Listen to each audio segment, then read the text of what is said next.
Bedroom में वास्तु के बहुत से नियम हैं जो कि हमें अपने जीवन काल में अपनाने चाहिए। बेडरूम हमारा सोने का जो शयन कक्ष है वो शुक्र ग्रह से प्रभावित है, शुक्र ग्रह की ऊर्जा से ओतप्रोत है।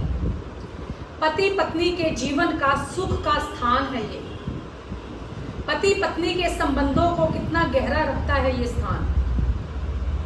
तो बेडरूम में हमारे वास्तु शास्त्र में ऐसे नियमों को बताया गया है कि जिन्हें यदि आप अपना लेते हैं उससे आपके जीवन में, आपके शादीशुदा जीवन में, आपके वैवाहिक जीवन में व आपके घर में खुशियां ही खुशियां व रिश्तों की मजबूती व सफलता पाई जाएगी। तो वास्तु शास्त्र में जो नियम बताए गए हैं वो मैं आपको इस वीडियो में बताऊंगी। यदि आप सब लोग वो नियम अपनाते हैं तो आप अपने जीवन में भी शुक्र ग्रह से संबंधित नकारात्मक योगों को सकारात्मक योगों में बदल सकते हैं और अपने बेडरूम में भी सकारात्मक ऊर्जा जो शुक्र की महा ऊर्जा है उससे अपने जीवन को और बेडरूम को ओतप्रोत कर सकते हैं। जय माता दी, मैं हूँ चार्यमिनी। आज बात करते हैं वास्तुशास्त्र में बेडरूम के कुछ नियमों को लेकर। तो मैं अब सीधे और स्पष्ट वो नियम आपको बताने वाली हूँ जो यदि आप अपनाते हैं तो आप अपने जीवन में बहुत से नकारात्मक योगों को काटकर सकारात्मक योग पैदा कर सकते हैं। सबसे पहले तो आप जानते हैं जो मृत व्यक्ति होते हैं, आपने कभी भी अपने शयन कक्ष में, बेडरूम में किसी भी मृत व्यक्ति की, अपने पारिवारिक में किसी भी मृत व्यक्ति का चित्र अपने बेडरूम में नहीं लगाना है। यदि आप ऐसा करते हैं तो आपके जो शुक्र ग्रह हैं वो प्रभावित होंगे, आपके राहु ग्रह भी प्रभावित होंगे।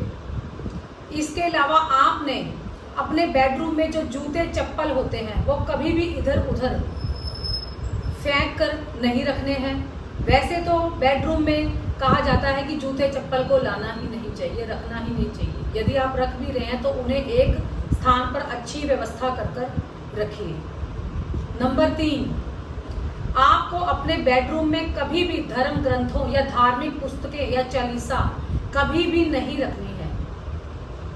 नंबर 4, इसके अलावा आपने अपने बेडरूम में कभी भी किसी भी देवी देवता का कोई भी चित्र, विशेष तौर पर वो उग्र मुख वाला कोई चित्र हो, किसी भी देवी देवता का नॉर्मल चित्र भी आपने नहीं लगाना है।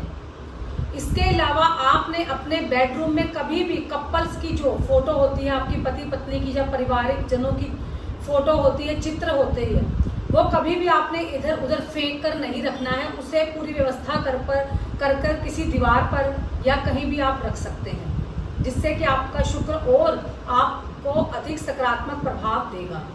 इसके अलावा आपने अपने बेडरूम में कभी भी खराब इलेक्ट्रॉनिक जो वस्तुएं होती हैं, जो बंद घड़ियाँ हों, इलेक्ट्रॉनिक वस्तुएं हैं, कोई भी पानी से जुड़ा कोई भी फाउंटेन हो, वो भी आपने अपने बेडरूम में बंद पड़ा है, खराब पड़ा है, उसको नहीं रखना है। और आपके बेडरूम में कभी भी जो आपका बिस्तर है, बेड है, उस पर जो बेडशीट है वो कभी भी बिखरी हुई नहीं होनी चाहिए। वो आपको थोड़ी थोड़ी देर के बाद या दिन में कम से कम 3, 4, 5 बार उसे अच्छे से आप झाड़ कर बिछाएं। इसके अलावा आपके बेडरूम में कभी भी धूल मिट्टी व गंदगी नहीं होनी चाहिए। और इसके अलावा आपके बेडरूम में कभी भी इंडोर प्लांट जो कि कांटेदार हो वो नहीं होने चाहिए। और इसके अलावा आपके बेडरूम में कभी भी किसी चेयर पर या आपके बेड के ऊपर, बिस्तर के ऊपर आपके पहनने वाले जो शुद्ध कपड़े होते हैं वो बिखरे हुए नहीं होने चाहिए।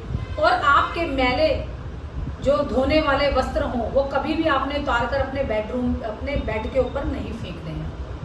तो यदि ये छोटे छोटे जो बहुत ही महत्वपूर्ण प्रभावशाली जो टिप्स हैं, यदि आप अपनाते हैं, अपने बेडरूम में वास्तु से जुड़े हुए ये उपाय करते हैं, टिप्स को अपनाते हैं, तो आपके जीवन में कभी भी आपके पति पत्नी के संबंधों में आपके शुक्र ग्रह को कभी भी नकारात्मक फलों की प्राप्ति नहीं होगी।